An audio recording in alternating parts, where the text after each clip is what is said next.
সকাল সবাইকে good morning, happy ছট পূজা। তো again welcome to my another video Chhath Puja part 2। তো আজকে চলে আসলাম আমরা ছট পূজার ঘাটে সকাল সকাল উঠেই। আমি তো ভাবতেও পারিনি এত লোক হবে। আগের বারও আমার আসবো করে আর আসা হয় না, এই সকালে ওঠাই আমার হয় না, তার জন্য আমার আসাও হয় না। তো আমি জানিও না কিভাবে কি হয় না হয়, কিন্তু এবার ভেবেছিলাম আমি এবার আসবো।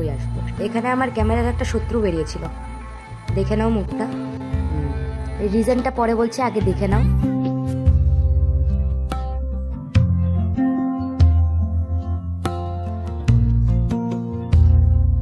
এত ভিড়ে আমার আর ভালো লাগছে না, কি বলবো, কিছুই দেখতে পাচ্ছি না।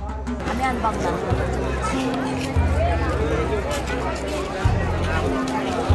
পিঠে খেতে গেছি, ওখানে ওয়েট করতে করতে আর চলে গেলাম ওখানে অনেক দেরি হবে বলে অন্য একটা পিঠের দোকানে। তো এখানে দেখছিলাম আরেকটা পিঠের দোকান কোথায় পাওয়া যাবে, দেখতে দেখতে আরেকটা দোকানে চলে গেলাম। এখানে বানিয়ে দেবে বললো এখন, কিন্তু এখানেও সেম।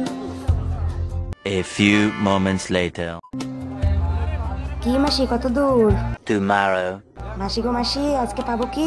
ইঁদুর তো পেটটাকে প্লেগ্রাউন্ড ভেবে এখানে ফুটবল খেলা চালাচ্ছে। 2000 years later.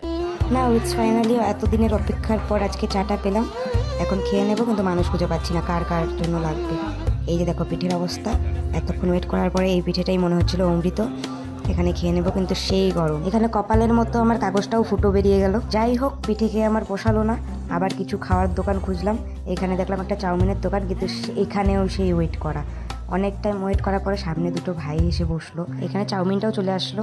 কিন্তু আমি একটা কথা বলতে চাই, এর মতো খাটিয়া চাউমিন আর আমি খাইনি কোনোদিনও, আর আমি চাইও না খেতে। আর এখানে কয়েকজন মিলে আকাশবাতি উড়াচ্ছিল, যাকে ফানুসও বলা হয়। তো এটা ওড়ার সময় তোমরা দেখতে পারবে কি অবস্থা হয়। এটা না আটকে গিয়েছিল, এই দেখো সবাই তো টেনশন, লাইনের তারে আগুন লেগেছে। অনেকটা সময় ধরে ওখানে আটকে থাকার পর সবার লক্ষ্যই ওদিকে, কারণ ওখান থেকে ধোঁয়াও বেরোচ্ছিল। সবাই ভাবছে যে লাইনের তারেই আগুনটা লেগেছে বা এটা আটকেই যাবে, কিন্তু কিছুক্ষণ পর এটা সুন্দর করে নিজের রাস্তায় নিজে উড়ে গেল। উড়ে যাওয়ার পর সবার ধ্যান আবার পুজোর ওখানে চলে গেল। আর এখানে পুজোর এখানে চলে আসলাম আবার। মানুষের ভিড়ে তো অন্য কিছু দেখতে পাবো না, বেলুনই দেখছিলাম। আর যে তোমাকে বললাম ক্যামেরার যে শত্রু, আসলে এটা খারাপ পাওয়ার কিছু না। আমি যখনই কিছু ক্লিপ নিতে যাচ্ছি ও বারবার সামনে চলে আসছিল, বারবার বলা সত্ত্বেও ও বারবার চলে আসছিল সামনে। এতবার করে বলেছি, যতবার ভিডিও ক্লিপ নিতে যাচ্ছি ওর মুখটা সামনে চলে আসছে, তাই ভিডিও ক্লিপ নিতে অসুবিধা হচ্ছিল জন্য আমি কথাটা বলেছি। কে কে গিয়েছিলে ছট পূজাতে বানাসপাড়ে কমেন্টে জানাবে। আজকের জন্য এইটুকুই। ভিডিওটা কেমন লাগলো জানাতে ভুলবে না, আর ভালো লাগলে লাইক শেয়ার কমেন্ট করে দেবে। তো আজকের ভিডিওটা আমি এন্ড করব ঢাকের শব্দের তালে তালে।